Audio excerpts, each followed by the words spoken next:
Бірнеше жылдан бері бір ұжымда жұмыста болған, өзі орамалда намазхан екен. Сол түскі уақытта жаңағы асханаға кіріп, жаңағы жейтін тамағын алып бірдеңе қол созып жатса, сол жұмысындағы бір жігіт оның қолын ұстаған ана жерден.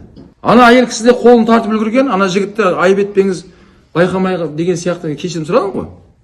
Сол әйел кісінің көңіл күйі түсіп, үйіне қайтады жұмыстан сұраған, бертарақ. Сөйтіп үйіне күйеуі де жұмыстан келеді.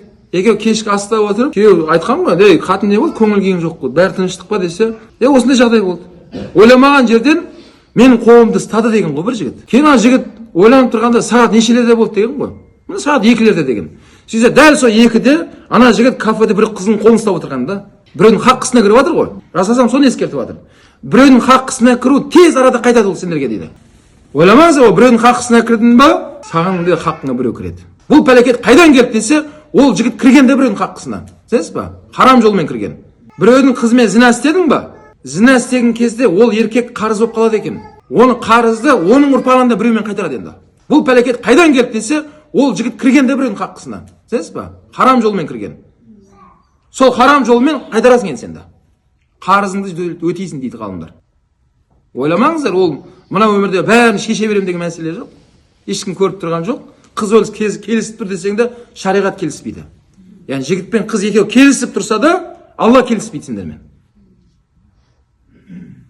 Сол үшін мынандай зұлымдық деген біреудің хаққысына кіруден өте не істеуіміз керек, ықтият болу керек.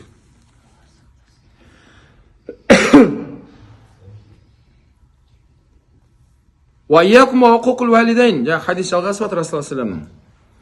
Ата-анаға ақ болып қалудан сақтаныңыздар дейді. Ақ деген не жаңағы? Наразылық батасын, яғни қара бата дейді ғой, Құдай сақтасын. Теріс бата дейді ма қазір? Теріс батасын алып қалудан дейді, Алла сақтасын. Сақтаныңыздар дейді Расулуллах саллаллаху алейхи. Яғни ешқандай ата-ана баласын теріс бата бермейді, ешқандай ата-ана. Ол әзілсетін сөз емес ол. Ата-анасы алжып бір анау не айтып, не біліп айтқан сөзді айтса, ол қабылданбайды шариғатта. Әкесі есін білмейді да, память орында емес. Болып тұрып, бірдеңелерді айтса балаға, қабылданбайды. Демек, әке қыз балаға тұрмысқа шықпайсың мына жігітке деді ма, қыз бала оны түсіну керек. Ой, сіздер не білесіздер, сіздердің замандарыңыз басқа, біздің заманымыз басқа, ондай-мұндай қою керек әңгімені. Ешқандай ата-ана, ешқандай әке баласының қарама-қарсы бақытсыз жолға жұмыс жасамайды. Кез келген ата-ананың тілегі балаларының несіне бақытты болғанын қалайды. Расулullah айтады, ата-ананың жаңағыдай теріс батасын алып қалудан сақтаныңыздар. Кімде-кім ата-анасының теріс батасын алып қалатын болса, біліп қойсын ондай балалар. Жәннатқа кіру былай тұрсын, жәннаттың иісі дейді. 1000 жылдық жерден оған иісі келіп тұрады дейді. 1000 жылдық. Енді бауырлар, мына нәрсе. Мысалы, қияметтің уақытымен мына өмірді есептейтін болсақ, қияметтің бір күні өту үшін мына жақта 1000 жыл уақыт өтеді, 10 ғасыр өтіп кетеді. Енді хадисте расасам 1000 жыл деп қияметтің уақытымен есептеді ме, мына өмірдің 1000 жылы ма, Аллах алам. Бірақ екеуі де аз уақыт емес. 1000 жылдық жерден иіс келіп тұрады ондай балаға дейді. Жәннатқа кірмейді ол бала. Не үшін кірмей жатыр? Ата-анасының теріс батасын алып қалғанда дейді. Алла сақтасын. وَمَنْ فَاتَكُ أَيُّبِرَّ وَلِدَيْهِ فِي حَيَاتِهِمَا فَلَهُ يَسِّرُهُمَا ذَلِكَ بَعْدَ وَفَاتِهِمَا. Енді біреудің ата-анасы өмірден өтіп кеткен болса, тірі кезінде аялай алмады, жастық қылды, көңіл бөле алмады, қызметін жасай алмаған болса, әкесіне, немесе анасына, немесе екеуіне де бар ғой ондай бұл. Қызметін жасай алмады. Кейін кеш түсінді ол.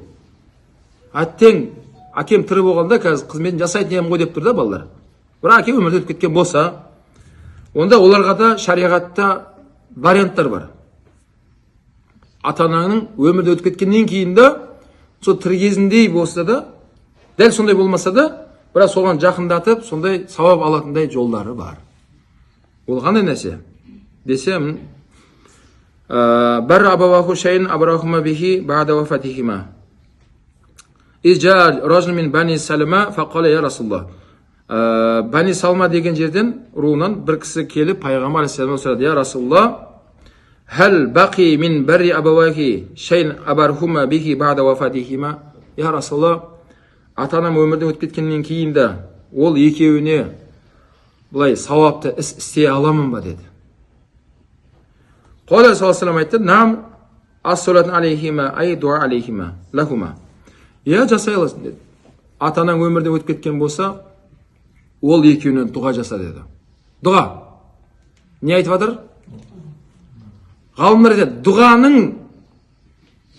жаңағыдай озаты дейміз ба, абзалы дейміз ба, ол Алланың Құраны. Міне, Құран оқымаймын дегендерге осы әңгімені айтып жүріңіздер. Пайғамбар салам ата анаңа не айт деп жатыр? Дұға айт деді.